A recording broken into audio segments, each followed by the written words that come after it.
எனது அன்பு வணக்கங்கள். நடுவர் அவர்களே, உங்களுக்கும் சரி, இங்க இருக்கக்கூடிய ஆண் பேச்சாளர்களுக்கும் சரி, எல்லாருக்குமே பேரம்பேத்தி இருக்குது இல்லையா? அப்ப இந்த பேரம்பேத்தி நீங்க வெளியே கிளம்புறீங்க, சட்டை எல்லாம் மாட்டிட்டு வெளியே கிளம்புறீங்கன்னா, அங்க விளையாட்டு சாமானை வச்சு விளையாடிட்டு இருக்க குழந்தைங்க கூட அந்த உங்க பேரம்பேத்தி எல்லாம் குடுகுடுன்னு ஓடி காலை கட்டி பிடிச்சுப்பாங்க இல்லையா? ஏன் அவங்க காலை கட்டி பிடிக்கிறாங்க? மன நிறைவு, மகிழ்ச்சி தருவது வெளியில தான். அது அந்த குழந்தைங்களுக்கு தெரியுது. அது தெரியாம 3 பேரும் இங்க பேச வந்திருக்காங்க. மன நிறைவை தருவது, மன நிறைவான மகிழ்ச்சியை தருவது வெளியில் தான். இப்போ கிட்டத்தட்ட 2 வருஷமா கொரோனானால ரொம்ப கஷ்டப்பட்டோம் இல்லையா? எல்லாருமே வீட்டை விட்டு வெளியே வரவே முடியல. அப்ப எல்லாருக்குமே எப்படா வீட்டை விட்டு வெளியே வருவோம் அப்படின்ற எண்ணம் தான் இருந்தது. அப்ப எல்லா இடமுமே பிளாக் பண்ணிட்டாங்க. ஆர்ச்சி கேட்டு பக்கம் போக முடியாது, நம்ம பிளாக்கை விட்டு அடுத்த பிளாக்குக்கே போக முடியாது, அந்த மாதிரி இருந்தது. இப்ப ஆர்ச்சி கேட்ல இருந்து வெளியூர்ல இருந்து வர்றவங்க எல்லாம் ஆர்ச்சி கேட் வழியா வர முடியாம வேற வேற பாதை வழியா வந்தாங்க. இந்த போலீஸ் எல்லாம் அப்ப என்ன பண்ணாங்க, ஒவ்வொரு பாதையா அடைச்சு பார்த்தாங்க. ஆனா மறுநாள் பார்த்தா அடுத்த புதுசா பாதைகள் உருவாச்சு. அதுக்கெல்லாம் காரணம் என்ன? இங்க யாருக்கும் வீட்டுல மகிழ்ச்சி இல்லை.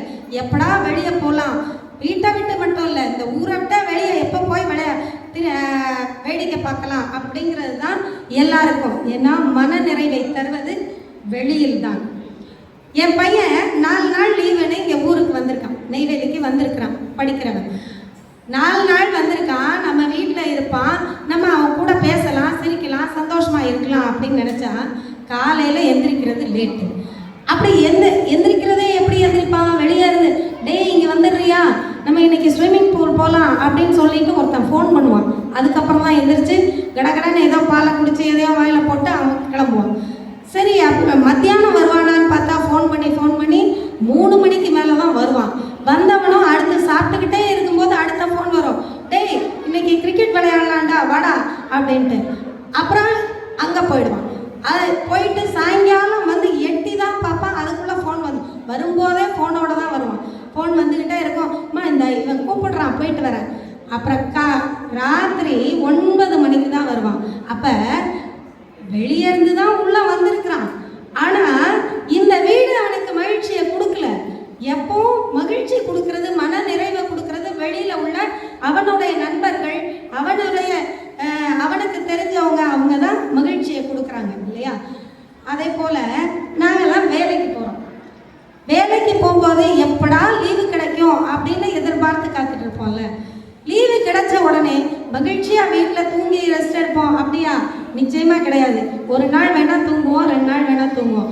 அடுத்து நாங்கள் என்ன செய்வோம், எங்கேயாவது வெளியே போகலாம்ப்பா, ரொம்ப போர் அடிக்குது அப்படின்னு சொல்லிட்டு வெளியே போகிறதுக்கான பிளானை தான் போடுவோம். ஏன் இப்போ நாங்கள் தினம் சாயங்காலம் 6 மணிலேருந்து நாடகம் ப்ராக்டிஸ் பண்ணுறோம். எல்லாரும் சொல்கிறது இதுதான், சகுந்தலா இந்த நாடகம்லாம் முடிஞ்சதும், ஆண்டு விழா முடிஞ்சதும் ஒரு டூரை பிளான் பண்ணு, நம்ம எல்லாம் வெளியே போகணும், அப்போ தான் மனசுக்கு நிம்மதியாக இருக்கும். அப்படி வெளியே போய் ரிலாக்ஸ் பண்ணால் தான் அடுத்து நம்மளால் எந்த வேலையும் செய்ய முடியும். அதனால டூரை போடு. இதுதான் எல்லாருடைய வாயில இருந்து வரக்கூடிய வார்த்தையாக இருக்கு. நாங்கெல்லாம் வெளியே போய் வேலை பார்க்குறோம், வீட்லேயும் வேலை பார்க்குறோம். காலையிலேருந்து ராத்திரி படுக்கிற வரைக்கும் எல்லா வேலைகளையும் வீட்டில் பார்க்குறோம் இல்லையா? எல்லாருக்கும், கணவனுக்கு செய்கிறோம், மாமனார் மாமியார் குழந்தைங்க எல்லாருக்கும் செய்கிறோம். ஆனால் யாராவது திருப்தியா, மன நிறைவா இருக்கு, நாங்கள் செய்கிற வேலை திருப்தியா இருக்கு, மன நிறைவா இருக்குன்னு நிறைவடைகிறாங்களா? அவங்களும் நிறைவடைகிறது இல்லை, நாங்களும் நிறைவடைகிறது இல்லை. அதே இது நாங்கள் பள்ளியில் போய் வேலை செய்கிறோம், வெளியே போய் வேலை செய்கிறோம், ஒரு மேடையில் ஏறி பேசுகிறோம். இந்த பேச்சாளர்களாக பேசும்போதோ இல்லை பள்ளியில் இப்போ சொன்னாங்க இல்லையா, திருக்குறள் சொல்லித்தரேன், அது எங்களுக்கும் மன நிறைவை தருது. நாங்கள் செஞ்ச வேலையில எங்களுக்கு மனசுக்கு திருப்தியாக இருக்குது, மன நிறைவை தருது. அதே போல் அந்த நாங்கள் செஞ்ச வேலையால் பயன்பெறாங்க இல்லையா குழந்தைங்க, சமுதாயம். இந்த சமுதாயமும் இந்த குழந்தைங்களும் அவங்க பயன்பெறாங்கல்ல, அவங்களும் மன நிறைவோட இருக்காங்க. இவங்க மூலமா இந்த பலனை அனுபவிச்சோம் அப்படின்ற மன நிறைவோட இருக்காங்க.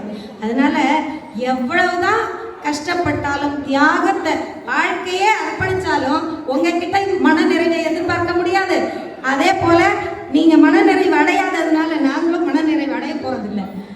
ஆனா வெளியே எங்களுக்கு மன நிறைவு கிடைக்கும். சரி, வீட்டுல தான் மன நிறைவுன்றீங்கல்ல, எல்லார் வீட்லயும் டைனிங் டேபிள் இருக்கு. எந்த வீட்லயாவது வீட்டுல உள்ள அத்தனை பேரும் டைனிங் டேபிள்ல உட்கார்ந்து நல்ல மனசார பேசி சிரிச்சு சாப்பிட்டோன்னு ஒரு நேரம் சொல்ல முடியுமா? ஒரு வீட்லயும் கிடையாது. ஆனா நம்ம எல்லாரும் சேர்ந்து வெளியே போனோம், டூர் போனோம் அப்படின்னு பிளான் பண்ணி போனா அங்க எல்லாரும் டேபிளை சுத்தி உட்காந்து சாப்பிட்றோம்ல, சிரிச்சு பேசுறோம்ல, சண்டை போட்டாவது சாப்பிட்றோம்ல. அப்ப மன நிறைவுங்கிறது வெளியே தான். அதே போல வீட்டுல இருக்கிறோம் அப்படின்னா எங்களுடைய குறிக்கோள் என்னவா இருக்கும்? காலையில என்ன சமைக்கலாம், மத்தியானம் என்ன சமைக்கலாம், இந்த துணியை துவைச்சோமா, இல்ல வீட்டுக்காரரை நல்லா துவைச்சோமா அப்படிங்கிறதுதான் எங்களுடைய குறிக்கோளா இருக்கு இல்லையா? ஆனா இது நாங்க வெளியே வந்தோம் அப்படின்னா இந்த வருஷம் இத்தனை குழந்தைங்களை திருக்குறள் படிக்க வைக்கணும், இந்த டிவியில பேசணும், இந்த மாதிரி உருவாக்கணும், குழந்தைங்களை உருவாக்கணும். இது மாதிரி எங்களுடைய குறிக்கோள் உயர்ந்ததாக இருக்கு. உயர்ந்த குறிக்கோளை அடையும் போது, உயர்ந்த குறிக்கோளை நினைச்சு நாங்க பயணப்படும் போதும் எங்க மனசுக்கு திருப்தியா இருக்கு. அதை அடையும் போது இன்னும் மன மகிழ்ச்சியா இருக்கு. ஈன்ற பொழுதின் பெரிதுவக்கும் தன் மகனை சான்றோன் என கேட்ட தாய் அப்படின்ற திருக்குறள் எல்லாருக்குமே தெரியும் இல்லையா? அந்த பெற்ற குழந்தைய வீட்டிலேயே வச்சு பொத்தி பொத்தி பொத்தி பொத்தி பாதுகாத்து வச்சிருந்தோம் அப்படின்னா அதுல எந்த ஒரு வளர்ச்சியும் நம்ம பார்க்க முடியாது. அதே குழந்தைய வெளியே அனுப்பி மற்றவங்களோட பழக விட்டு மற்ற பல நூல்களை படிக்க வச்சு மற்ற பெரியவங்களோட சான்றோர்களோட பேச விட்டாதான் அந்த சான்றோன்னு பெருமையை அவன் அடைகிறத பார்த்து இந்த தாய் பெருமை அடைய முடியும். அப்ப மன நிறைவுங்கிறது வெளியில வந்தாதான். பழைய காலத்துல யுவான் சுவாங், பாகியான், போதி தர்மர் இந்த மாதிரி நிறைய யாத்ரீகர்கள் இருந்திருக்கிறாங்க.